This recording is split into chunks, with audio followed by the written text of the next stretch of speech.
إسلام محمد سعيد، دكتور الآثار المصرية القديمة وعضو اتحاد الأثريين، وحكاية جديدة من حكايات التاريخ.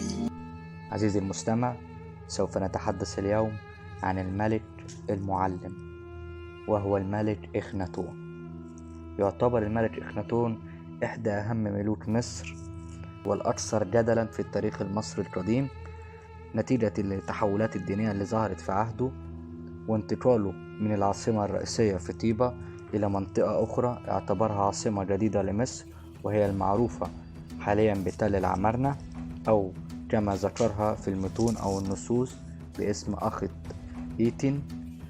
تلك المدينة أو تلك العاصمة الجديدة تبنى فيها إخناتون فكره الديني المختلف عن الفكر المتبع في مصر القديمة أو المعتقدات المصرية القديمة بالكامل، ولكن من خلال عدد من الوثائق التاريخية اللي عثرنا عليها في بقايا تلك المنطقة بينت لنا بند مهم جدا أو توصيف بمفهوم يقارب المفهوم الحضاري اللي احنا بنراه في عصرنا الحديث، وهو فكرة محو الأمية التي تبناها الملك أو المنظومة اللي أراد الملك أن يتبناها في فترة تشييده لمدينة تل العمارنة بالتحديد، وهي محو الأمية، واعتباره أنه هو المفهوم الأساسي للعقيدة الدينية الجديدة اللي هو بيعمل لتنفيذها. ثابت أنه هو عايز يبني مجتمع جديد، وعارف أن دور الثقافة أو دور العلم هيبقى هو الدور الأساسي في بناء الإنسان وبناء المجتمع المتحضر، ومن ثم بناء الأمة والتاريخ.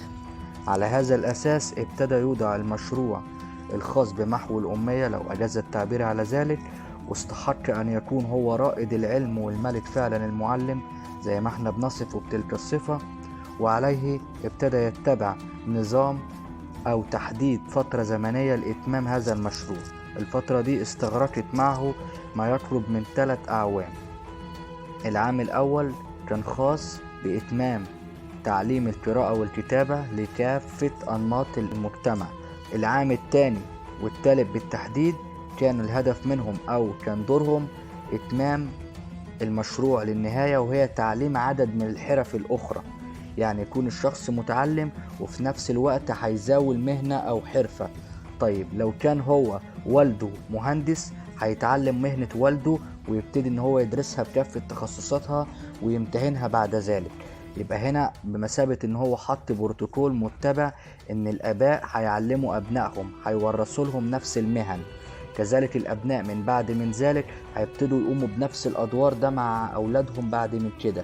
يبقى بيتعلم في السنة الأولانية دي القراءة والكتابة، والسنة الثانية والثالثة كان الإتمام إن كل فئات المجتمع تمتهن نفس الحرف اللي هي أجدادها أو أبائها بيمتهنوها بالظبط، سواء في مجال الهندسة أو مجال الطب أو مجال المهن حتى الخاصة بالعمارة وغيرها.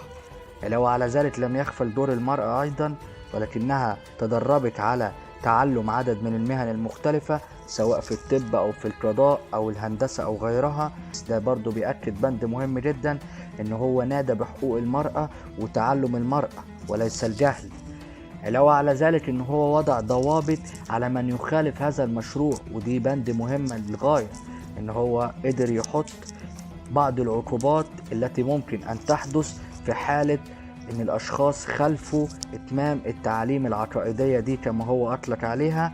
وطبعا العقوبات تفاوتت بقى ما بين الجلد أو الحرمان مثلا من الحقوق المدنية، مصادرة بعض الأموال الخاصة برب الأسرة لو هو ما بيتمش تعليمه لأولاده أو بيأثر في تعليمهم.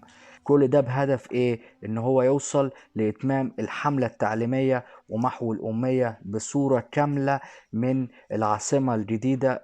هكذا استحق هذا الملك رغم الاختلاف عليه، ولكن ننظر إلى هذا الجانب بعين الاعتبار لنجده فعلا استحق أن يطلق عليه الملك المعلم.